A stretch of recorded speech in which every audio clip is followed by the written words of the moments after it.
Hey everyone, my name is Prism, and welcome back to another episode of Reviewing the Classics, the video series where I am going through every single Walt Disney Animation Studios feature film, all the way from 1937 to the present day. There might be one or two that I skip, but the main idea is I'm doing every single film, and today we're going to be taking a look at the 1963 Walt Disney Animation Studios feature film, The Sword and the Stone, the 17th feature film, and the last film released during Walt Disney's lifetime.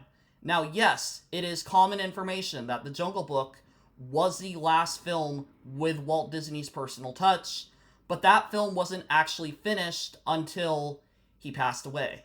That film was released in 1967, and he passed away in December of 1966. So, The Sword and the Stone, in that case, is the last actual film to be released while he was alive. And in today's video, I'd like to go ahead and talk about the film, give a brief story overview, and give a general review of the film. It's going to be a pretty basic one, as I don't really care for The Sword and the Stone too much, but also because I don't want to deal with the YouTube copyright system. I understand one needs to be in place, but I've already had to deal with it for 101 Dalmatians, which is why that episode is not on YouTube. I am currently disputing the claim, but for now, we're just going to take a look at The Sword and the Stone, the second to last film in the Silver Age, before we get into the Bronze, or in other words, the Dark Age. But let's talk about The Sword and the Stone. Walt Disney's legendary classic, The Sword and the Stone, on a new 45th Anniversary Edition DVD.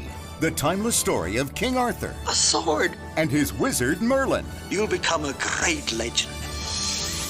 Who teaches him the secrets of the sea, the sky, and the forest. Experience the amazing adventure as Arthur battles against evil. Ma'am, what are you up to? She was going to destroy me. And discovers his destiny. Walt Disney's The Sword and the Stone 45th Anniversary Edition. Now on Disney DVD. Now, The Sword and the Stone was directed by Wolfgang Petersen, and this film tells the story of Arthur, the man who would become king. Now, actually, this story takes place before he becomes King Arthur, as he's a boy. He is a boy named Wart, and works with a wizard named Merlin to get an education. And this story is basically how he becomes King Arthur.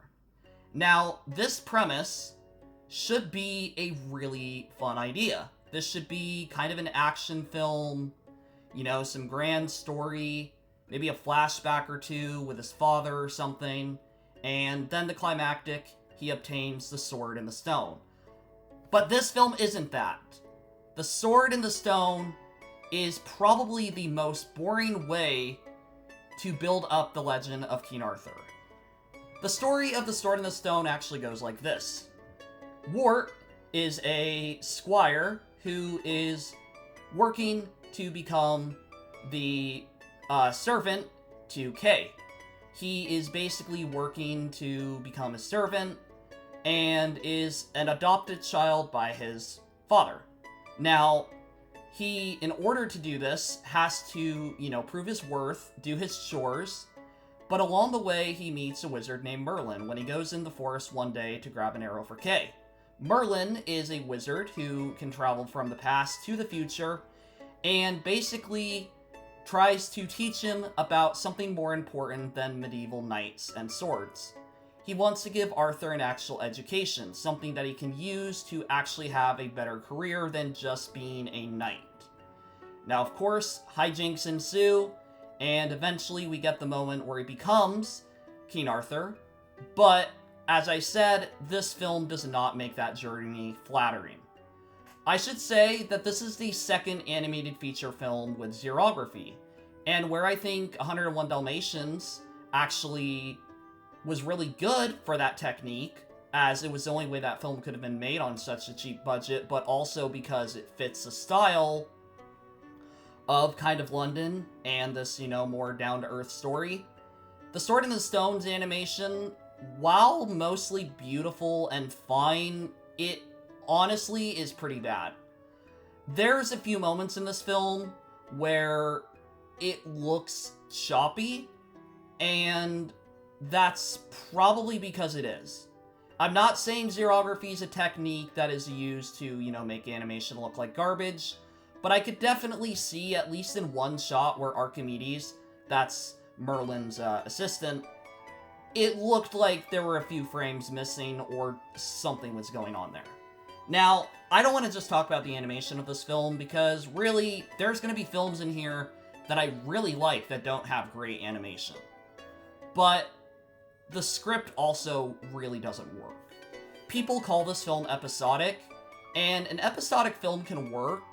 For example, Pinocchio, all of it kind of makes sense and leads to the conclusion, but The Sword in the Stone, it really doesn't. Let's just basically start with the beginning of the film. Arthur, or Wart, is a boy who wants to become a squire. Now, he gets an arrow for Kay, or goes to fetch an arrow, meets Merlin. That's fine. I think the beginning of the film is simple enough. It sets up everything. He just wants to basically be his squire. And I may be mispronouncing that, but you get the idea. But it's what is done on his journey, because the journey of Wart becoming Kay's servant to becoming the king of England really is not great. Here's what basically happens. So he meets Merlin. Merlin's all like, you need to get an education. His parents are like, we don't want you to get an education, you need to just do your job.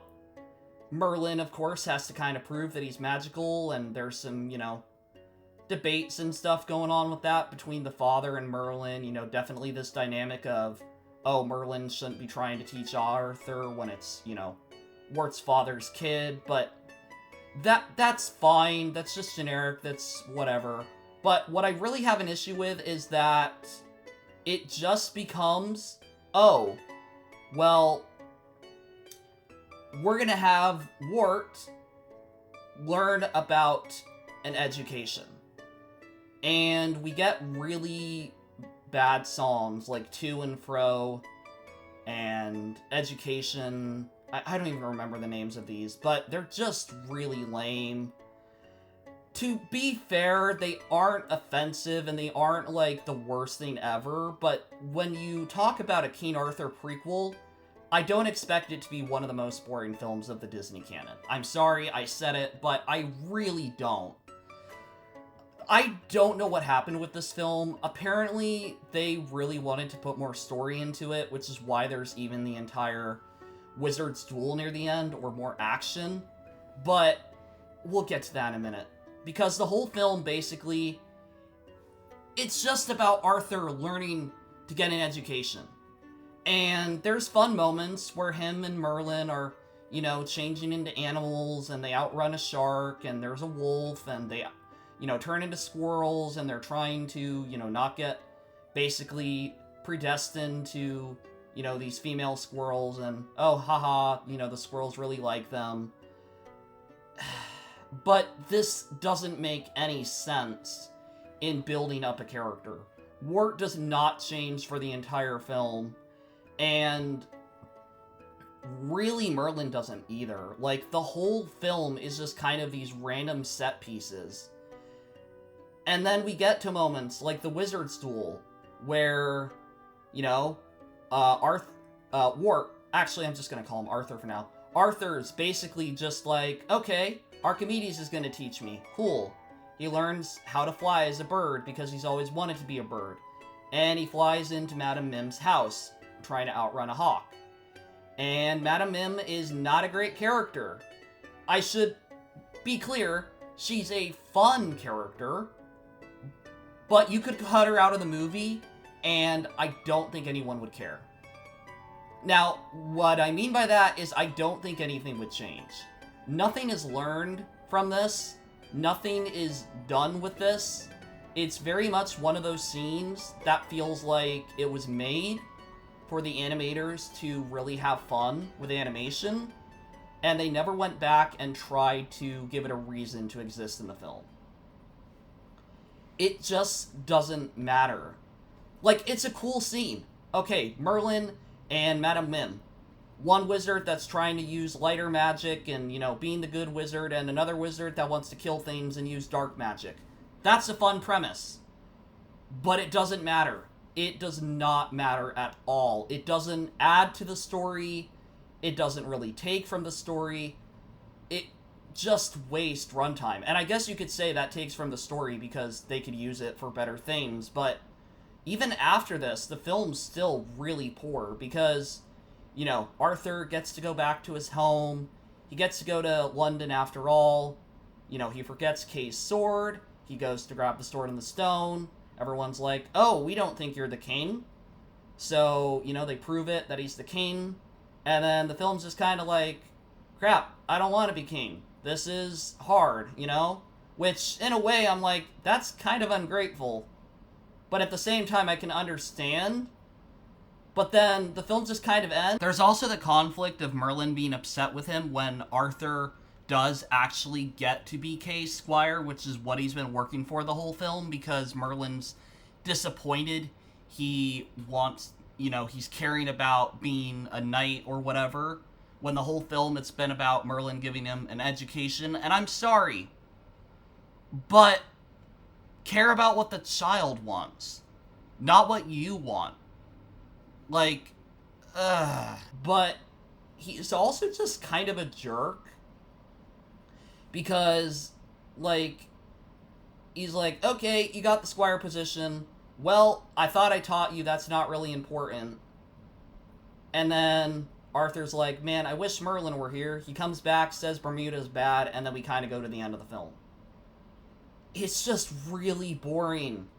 I don't care. I don't. I get to the end of the film, and I can't really think of anything that I want to praise it for. I mean, it's got, you know, okay animation, it's got music, it's got, you know, a fun wizard stool sequence, but really that sequence doesn't add anything to the film. I could say the thing it's most similar to is the rat in Lady and the Tramp. And what I mean by that is, yes, that's a great scene, but it really kind of doesn't matter, except that's set up a lot more and actually woven into the plot. They start the film with the rat being around the house and Lady chasing it away to kind of establish this is a villain, this is a character that we need to worry about. And then when they actually have the scene, you know, it matters to the plot because of Tramp and their relationship, but also you're like, oh, this is a villain that they set up at the beginning of the film, and now they're able to use the villain. This film, it goes, oh, okay, here's Madame Mim, introduced, and a battle in the same scene. That's literally how it's done. The entire scene is basically, like, all Madame Mim. There's barely any interaction, there's barely any setup. It's just Madame Mim and Arthur, and then Madame Mim's about to kill him. Merlin comes in, and it's just really boring. I don't want to be this mean. I do want to appreciate, you know, Disney animated films. And I think that this film should be appreciated. I do think it is one of the classic Disney films, and there are things about it that are fun. There's some good humor in it. But when you put this up, even to the films of the last, like, 3 years, 101 Dalmatians, I mean, that film isn't Sleeping Beauty, but that film at least feels like where it lacks in its majesty, it makes up for in its script. Everything works in 101 Dalmatians because its script complements the visuals. And The Sword in the Stone, yeah, you could, you know, say the visuals need to look better, but it isn't about that. It's just the script is really boring. I don't care about Arthur. I don't care about Merlin. I don't care about Archimedes. I might like these characters, but I don't get anything out of the film. I get to the end of the film and I just say, well, that was a movie I watched. Let's get on to the next one. And I just really feel like The Sword in the Stone is kind of a letdown. I don't think it's Disney at its best. I think it's kind of Disney at its worst. And it's really unfortunate that this was the last film released during his lifetime. Because, you know, for him being Walt Disney, it would be nicer if he went out, you know, with a film that really, like, put a dent on his legacy. Like a film that really showed this is Walt Disney. This is Disney Animation. And this film doesn't do that. This film just says, this is another Disney cartoon that doesn't have the magic of Walt Disney's other animations. And I know you can say it's the parks and he was focused on the Epcot project and everything, but I still think that even if he's focused on other things, he should make sure that his film still makes sense. And The Sword in the Stone doesn't. And I want to make it clear, when I say it doesn't make sense, that doesn't mean that you're confused the whole film and it's drawing random visuals or anything. I just mean it doesn't make sense from an entertainment story perspective. It doesn't make sense on making you care. Even a film like The Black Cauldron, where people complain it's very boring and it's very dark, you at least understand what's going on and you feel like things are moving towards a climax.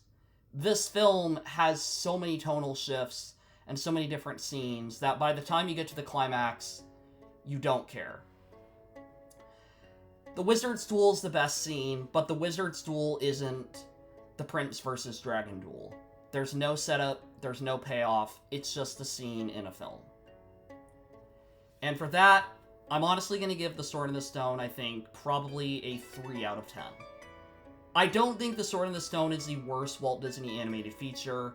It doesn't do anything atrocious, it isn't overly offensive or anything like that, it's just boring.